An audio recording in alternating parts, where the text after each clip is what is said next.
Welcome to Kampong Tom, cradle of Pol Pot, the sadly famous Khmer Rouge leader. This is where we meet Chin Meth on a journey through history.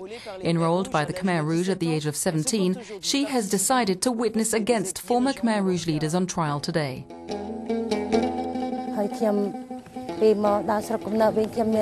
When I come back to my native village, I feel sad because I've lost all I had here. Just like her village, Chin Meth still bears the marks of that painful era.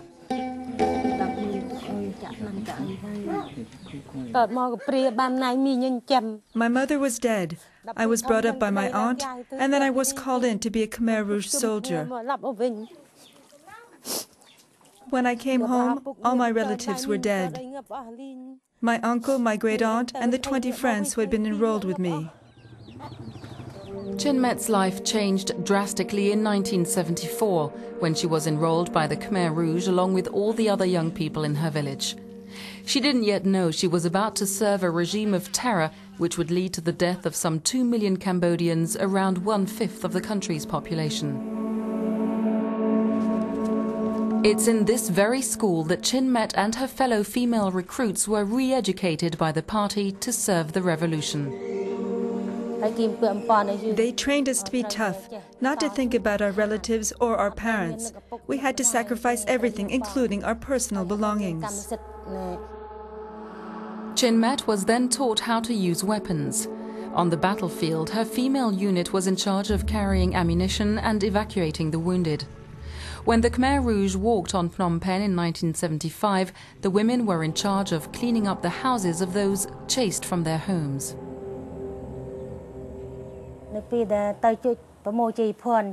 When I was cleaning up the people's belongings, I saw dead bodies in the houses. The Khmer Rouge soldiers evacuated the town over 3 days. Everyone had to leave.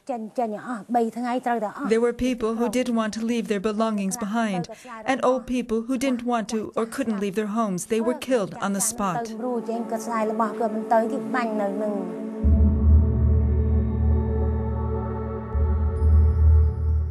She was then sent to work in the fields by the Khmer regime. At first, when we worked in the rice fields, we were well fed. But then we were given only a bit of rice mixed with tree roots, maize, or swamp cabbage.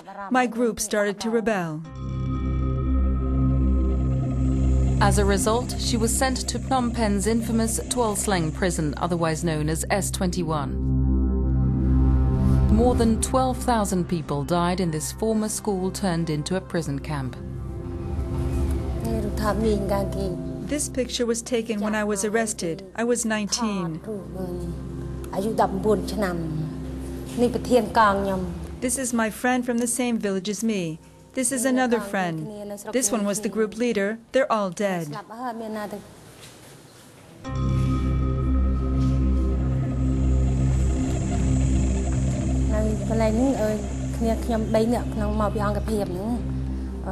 I was held captive here. There were 3 of us in here for nearly a month.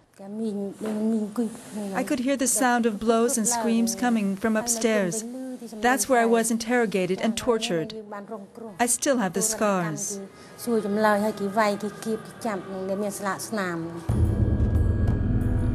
She survived the death camp and was sent to work in another camp, S24, which is now a prison.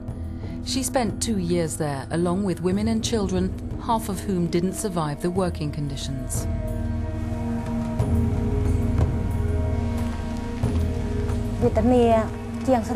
It was hell, worse than death. I worked the fields, I was tortured. I built dams, I dug dikes. We pulled the cart instead of oxes to plow the fields. My feet were full of sores, my face was covered with skin disease. We were so thin that when we crouched, our knees reached up over our heads. When the Vietnamese took over Phnom Penh in 1979, the Khmer Rouge forced her to flee to the mountains with them. She was captured by the Vietnamese a year later and then released. After years of silence, Chin Meth decided to face up to the past by bearing witness at the trials of former Khmer Rouge leaders. The first opened in 2009. She was the first female survivor to testify against Doik, former head of the S21 and S24 camps.